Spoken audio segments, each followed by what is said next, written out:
जीवन में कभी कभी परिस्थितियां ऐसी हो जाती हैं जहां व्यक्ति खुद को ऐसे रिश्तों में फंसा हुआ पाता है जहां सम्मान और सुरक्षा की बजाय केवल डर और घृणा का अनुभव होता है। यह कहानी मीरा की है, एक ऐसी नवविवाहित स्त्री जिसने एक ऐसे दुष्चक्र में कदम रख दिया था जहां रिश्ते की मर्यादा और व्यक्तिगत सुरक्षा के बीच उसे एक कठिन चुनाव करना पड़ा। यह उस अदृश्य संघर्ष की गाथा है जो एक स्त्री के भीतर पनपता है जब उसे अपने सम्मान की रक्षा के लिए अकेले खदामड़ा होना है, और उन सामाजिक बेगावड़ियों की जो उसे खुलकर बोलने से रोकती हैं। मीरा का पूरा बदन जैसे छिपकलियों के रेंगने से सिहर रहा था। उसके नंदोई का तिलमिला देने वाला स्पर्श याद कर उसे उबकाई आ रही थी।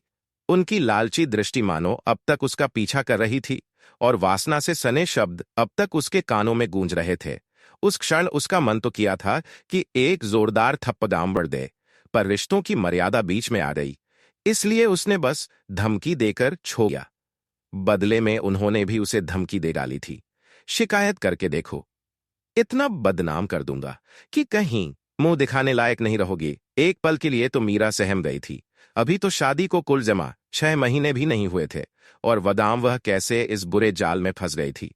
उसकी शादी के बाद ननद पहली बार अपने परिवार सहित घर आई थी। मीरा ने उन लोगों की मेहमान नवाजी में कोई कसर नहीं छोड़ी। वह सुबह शाम पकवान बना रही थी, ननद को पानी का गिलास तक नहीं उठाने देती थी।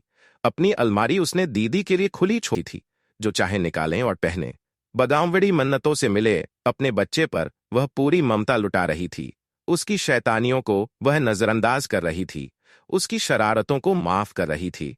पर पता नहीं क्यों वह नंदोई के साथ सहज नहीं हो पाई। उसके अंतर्मन ने उसे सचेत कर दिया था कि इस आदमी की नजर साफ नहीं है, इससे सावधान रहने की जरूरत है। शायद उसकी यही कोशिश उनके अहंकार को चोट पहुंचा गई थी। उनका पौरुष दर्प इस अपमान से तिलमिला उठा था, और शायद इस अपमान का बदला चुकाने के लिए ही वे मौके की तलाश में रहे होंगे। वह शाम के खाने की तैयारी में व्यस्त थी। दोपहर का खाना खाकर सुयश रोज की तरह दुकान चले गए थे। अम्मा जी बिटिया को लेकर सुनार के पास गई थीं। मेहरी भी काम निपटाकर जा चुकी थी। ठीक उसी समय उन्होंने रसोई की चौखट पर खड़े होकर आवाज दी, क्यों, एक कप चाय मिल सकेगी क्या? उसका जी धक से रह गया। पहली बार उसे एहसास हुआ कि वह घर में बिल्कुल अकेली है। उसने हिम्मत जुटाकर कहा, आप बाहर चलकर बैठें, मैं वहीं ले आऊंगी। दरअसल उनके वहां खड़े रहने से उसे बहुत घबराहट हो रही थी।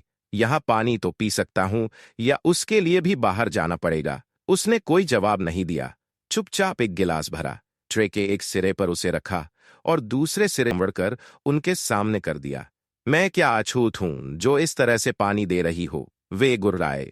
फिर भी मीरा चुप रही और चाय की तैयारी में जुट गई। वह बात बढ़ाना नहीं चाहती थी। जीजाजी भी उसका इरादा समझ गए और चुपचाप बाहर जाकर बैठ गए। उसने बगावड़ी राहत महसूस की। चाय बनाकर वह धीरे से बैठक के कमरे में रखाई। उन्होंने अखबार से सिर उठाकर देखा। यह क्या, एक ही कप बनाकर लाई हो? तुम्हारा कप कहाँ है? जी, मैं शाम को चाय नहीं पीती। थोगावड़ा साथ तो दे सकती हो। चाय क्या कोई अकेले पीने की चीज है? जाओ एक कप ले आओ, इसी से बांट लेंगे। मुझे माफ कीजिए, रसोई में बहुत काम पगामड़ा है। कहकर वह जैसे ही जाने के लिए मुगावड़ी, उन्होंने उसका आंचल पगामड़ लिया। जीजाजी आप होश में तो हैं? उसने किसी तरह अपना आंचल छू कहा। होश में कहाँ हूं, मेरे होश तुमने छीन लिए हैं। जीजाजी आप घर के बड़े हैं, बगामड़ों की तरह व्यवहार कीजिए। बगामड़ा हूं तो क्या हुआ, बूढ़ा तो नहीं हूं। चाय का तो एक बहाना था, सोचता था उसी बहाने मेरे पास 5 मिनट बैठोगी, पर तुम तो जैसे मेरी परछाई से भी दूर भाग रही हो। मेहमानों के साथ ऐसा व्यवहार किया जाता है? आप मेहमान हैं तो फिर मेहमानों की मर्यादा में रहिए, नहीं तो क्या कर लोगी तुम? मुझे मजबूरन अम्माजी से या इनसे शिकायत करनी पड़ेगी। और तुम्हारा वह मिट्टी का माधो मेरा क्या कर लेगा? मेरे सामने आंख उठाकर बात करने तक का तो उसमें साहस नहीं है। तुम शिकायत तो करके देखो, इतना बदनाम कर दूंगा कि कहीं मुंह दिखाने लायक नहीं रहोगी। आखिर क्या बिगागावड़ लोगी तुम मेरा? इसके बाद मीरा वहां रसोई का दरवाजा बंद करके सीधे ऊपर अपने कमरे में चली गई और अंदर से दरवाजा बंद कर दिया। उसका तन मन अब भी घृणा से जल रहा था, हृदय भय से धगावड़क रहा था। इस व्यक्ति की खोटी नीयत को उसने शादी के मंडप में ही भांप लिया था। गरीब घर की लगावड़ की थी मीरा, पर रूप रानी जैसा पाया था। इसलिए सुयश की मां ने उसे बेटे के लिए मान लिया था। मीरा के माँ बाप इस प्रस्ताव से ही धन्य हो गए थे।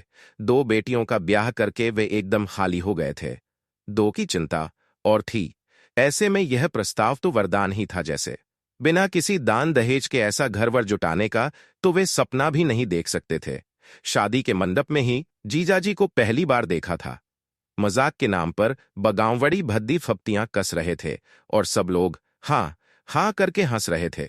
कभी कहते, भैया यह तो लंगूर के हाथ में अंगूर आ गया समझो। कभी कहते, इसी को तो कहते हैं छछूंदर के सर पर चमेली का तेल। दीदी से बोले, यह भी हमारी तरह मानव पूना की जोगावड़ी है, बस भूमिकाएं कुछ बदल गई हैं। दीदी बेचारी कट कर रह गई थीं। घर आते आते ही अम्मा जी से बोले, अम्मा यह काम आपने बहुत अच्छा किया, आपकी आने वाली पीढ़ियां सुधर जाएंगी। मीरा ने देखा था कि जीजाजी की हर टिप्पणी पर सुयश का चेहरा बुझ जाता था। पहले तो उसे हैरानी हुई थी, कोई भी इस व्यक्ति को क्यों नहीं डांटता है, क्यों सब इसकी गलत हरकतें बर्दाश्त किए जा रहे हैं। बाद में पता चला कि ये इस घर के दामाद है, उनकी हर बात जायज है। तभी से इस व्यक्ति के मन में घृणा, एक जुगुप्सा का भाव पैदा हुआ था। अब तो उसके साथ भय और क्रोध भी जुगामड़ गया था। उसके सामने जाने की इच्छा नहीं हो रही थी। करीब 7 बजे माँ बेटी बाजार से लौटी। अपनी आंखों से उन्हें रिक्शे से उतरते देखने के बाद ही वह कमरे से बाहर आई। उन लोगों के आते ही जीजाजी बाहर चले गए। जाते हुए कहते गए कि खाने पर इंतजार मत करना, किसी दोस्त के साथ कार्यक्रम है। मीरा ने राहत की सांस ली। उसने फटाफट खाना बनाया, सास ननद को खिलाया और कमरे में आकर लेट गई। पति की प्रतीक्षा रोज ही करती थी, पर आज दरवाजा खुला रखने का साहस नहीं हुआ उसे। किताब पढ़ते पढ़ते कब आंख लग गई पता ही नहीं चला। सुयश ने शायद 2-4 बार दरवाजा खटखटाया होगा, क्योंकि जब उसने दरवाजा खोला तो उनका मूड काफी खराब था। किसके ख्यालों में खो गई थी कि मैं इतनी देर से दरवाजा पीटता रहा और तुम्हें सुनाई नहीं दिया। उन्होंने कगावड़वे स्वर में पूछा, माफ करना, पढ़ते पढ़ते पता नहीं कैसे आंख लग गई। आंख लगाने का शौक इन दिनों ज्यादा चढ़ा हुआ है। ये क्या कह रहे हैं आप? सुयश ने कोई जवाब न दिया। गुस्सा चेहरे पर हावी रहा। जूते पहने ही वह बिस्तर पर लेट गए। आप ताजे होकर आइए, मैं खाना लगा रही हूं। मैं खाना नहीं खाऊंगा। क्यों? बाहर खाकर आया हूं। वह कहना चाह रही थी कि खाकर आए हैं तो क्या हुआ, मेरे साथ 2 कौर खा लीजिए, पर उनका मूड देखकर चुप रह गई। पलंग पर सामने बैठकर उसने बातें शुरू करने के इरादे से शुरू ही किया था कि वह चीखकर बोले, मुझे अकेला छोड़ दो, मेरे सामने नाटक मत करो। मीरा सन्न रह गई। इतना शांत रहने वाला आदमी इतनी कगामवड़वी कठोर बात कैसे कह गया? मीरा जानती है कि सुयश हमेशा हीन भावना से ग्रस्त रहते हैं। वे अपने को मीरा के योग्य नहीं समझते। पता नहीं कैसे उनके मन में यह बात बैठ गई है कि मीरा ने परिस्थिति से मजबूर होकर शादी के लिए हाँ की होगी। यह एहसास उन्हें बेबस बना देता है। वे कभी खुलकर अपनी कोई बात नहीं कहते, किसी तरह की फरमाइश नहीं करते। उसने उनकी ऊंची आवाज नहीं सुनी थी, फिर वे आज अचानक इतने आक्रामक कैसे हो गए? उसका मन एकदम सतर्क हो गया। कहीं यह सब नंदोई की करतूत तो नहीं है? बाहर कहाँ खाया? होटल में। साथ में कौन था? क्या फौजदारी करोगी जो इतने सवाल दाग रही हो? अच्छा, जाने दीजिए। एक बात बताइए, आपके जीजाजी आपके लिए पूजनीय हो सकते हैं, पर क्या विश्वसनीय भी हैं? सुयश एकदम चौंक कर उठ बैठे। जीजाजी को बीच में क्यों ला रही हो? आप उन्हीं के साथ गए थे ना? सुयश चुप रह गए। उनका मौन ही स्वीकृति था। उन्होंने मुझे धमकी दी थी कि अगर मैंने उनकी शिकायत की तो वे मुझे बदनाम कर देंगे, लेकिन वे इतने कायर निकले कि उन्हें मेरे शिकायत करने तक का धैर्य नहीं हुआ। उन्होंने पहल करने में ही अपनी चतुराई समझी। मैं अभी आई। कहाँ जा रही हो? उस आदमी को उसकी औकात तो दिखा दूं। वैसे ये काम आपको करना चाहिए था, लेकिन जब आपको अपनी कुंठाएं सहलाने से ही फुर्सत नहीं है तो अपनी लदामराई मुझे ही लदामड़नी होगी। सुनो, बेकार का तमाशा मत करो। और वे जो मेरा तमाशा बनाने पर तुले हुए हैं, मुझे बदनाम करने की धमकी दे रहे हैं और कह रहे हैं। वह तेजी से सीढ़ियां उतर गई। मेहमानों का कमरा खाली था। अम्मा जी के कमरे में बैठक जमी हुई थी। अम्मा अपने बड़े से पलंग पर बैठकर सुपारी काट रही थीं। लागामड़ प्यार से बिटिया रानी पास ही बैठी थीं। दामाद जी पान चबाते हुए सामने कुर्सी पर बैठे थे।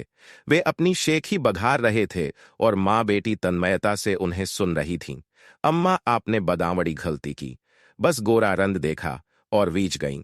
अरे, पहले गुण स्वभाव तो देखती, फिर लगावड़ की घर में लाती। ये छोटे घरों की लगावड़कियां रासलीला रचाने में बगावड़ी माहिर होती हैं।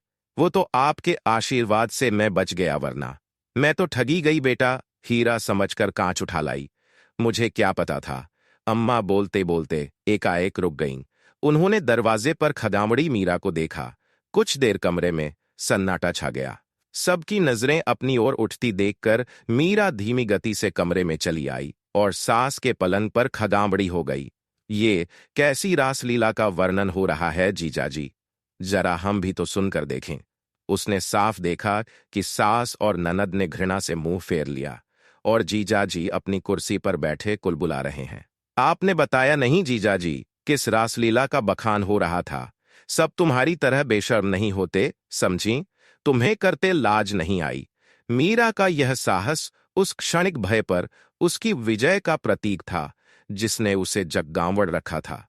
उसने न केवल अपने सम्मान के लिए आवाज उठाई, बल्कि उन सामाजिक परंपराओं को भी चुनौती दी जहां परिवार के बगावड़ों की गलत हरकतों को नजरअंदाज कर दिया जाता है। इस घटना ने मीरा के वैवाहिक जीवन में एक नया मोगामड़ ला दिया, जहां उसे अपने पति की समझदारी और समर्थन की सबसे ज्यादा जरूरत थी। यह कहानी हमें यह सिखाती है कि अन्याय के विरुद्ध आवाज उठाना कितना महत्वपूर्ण है, भले ही वह आवाज कितनी भी अकेली क्यों ना हो, और कभी-कभी अपनों से ही लगाम वरने के लिए कितनी हिम्मत चाहिए होती है।